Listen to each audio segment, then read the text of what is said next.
आम्ही देवा अंबेचे गोंधळी नाचतो अवघ्या भूमंडळी।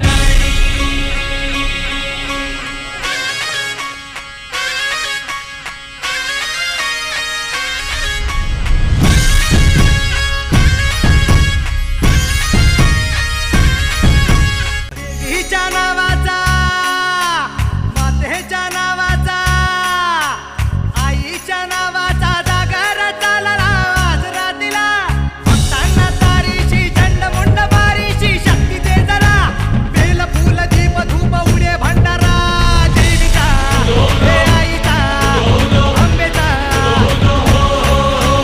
देवीचा हे आईचा हे अंबेचा।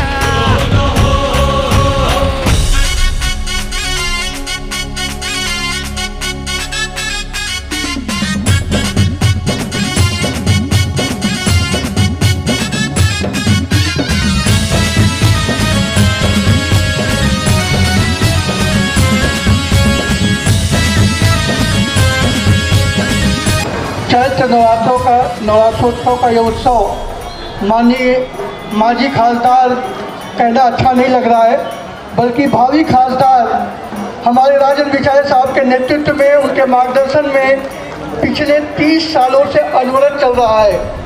और माता क्यों रूठ गई इसका तो मुझे मालूम नहीं, लेकिन कलयुग है साहब, थोड़ा उतार चढ़ाव आता है, लेकिन जिस प्रकार आपकी निष्ठा माता के चरणों में है, उद्धव बाला साहब ठाकरे जी के नेतृत्व में है, निश्चित ही इस कलयुग में थोड़ा देर से सही आपको उसका प्रतिफल जरूर मिलेगा। सर्वांना इथं बोलवून चैत्र नवरात्रीच्या निमित्ताने विचारे साहेबांनी शिंदे साहेबांनी जे सन्मान आमचा केला आहे त्यासाठी आम्ही खूप खूप आभार मानतो तुमचं। चैत्र नवरात्र उत्सव हो रहा है, आज से नहीं हो रहा है, ये माननीय आनंद दिघे साहब से उस समय से शुरू हुआ है और सतत उसको आगे बढ़ाने का काम हमारे विचारे साहब करते हैं। और हमेशा हमेशा ये हर समाज के लोगों को बुला करके मीटिंग लेते हैं कि समाज के वरिष्ठ लोगों में कौन कौन व्यक्ति है उनका लिस्ट निकालना है और उनका सत्कार करना है माता जी की तरफ।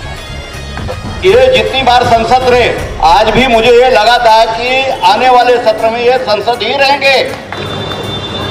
ज्यांनी नेहमीच मराठीचा सन्मान केला आहे, मराठीला आपली मानली आहे, अशा सर्व हिंदी भाषिक समाजसेवकांचा आज या ठिकाणी सत्कार करण्यात आला।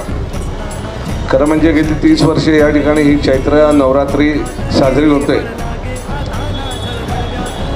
मला असं वाटते की उत्तर प्रदेश असेल किंवा अन्य हिंदी भाषिक असेल या ठिकाणी मोठ्या प्रमाणावरती चैत्र नवरात्री साजरी होते, परंतु महाराष्ट्रामध्ये खऱ्या अर्थानं ह्या चैत्र नवरात्रीची ओळख करून दिली असेल तर ठाण्यातील राजन विचारे यांच्या या नवरात्री उत्सवात पहिला उत्सव आपल्याकडे मला वाटते। त्यानंतर आमच्या मुंबई शहरामध्ये काही ठिकाणी हे उत्सव सुरू झाले आणि त्यामुळे आजच्या या उत्सवाला निश्चित एक वेगळं महत्त्व आहे।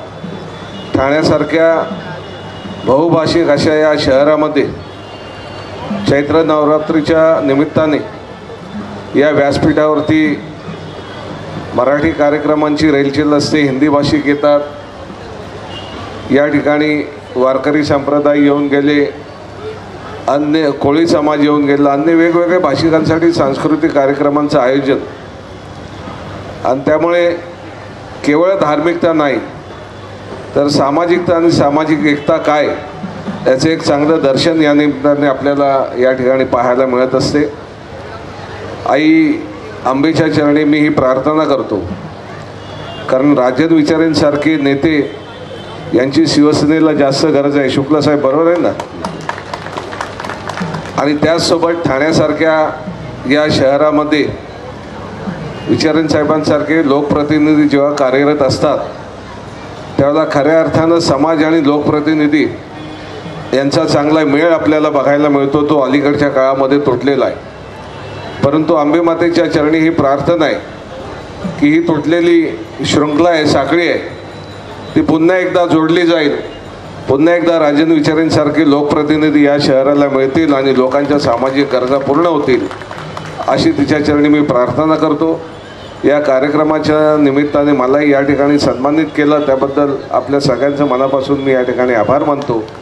आणि या कार्यक्रमाच्या निमित्ताने समस्त ठाणेकरांना सदैव सुख आणि आनंद लाभो अशी आई जगदंबेच्या चरणी प्रार्थना करतो. जय हिंद, जय महाराष्ट्र.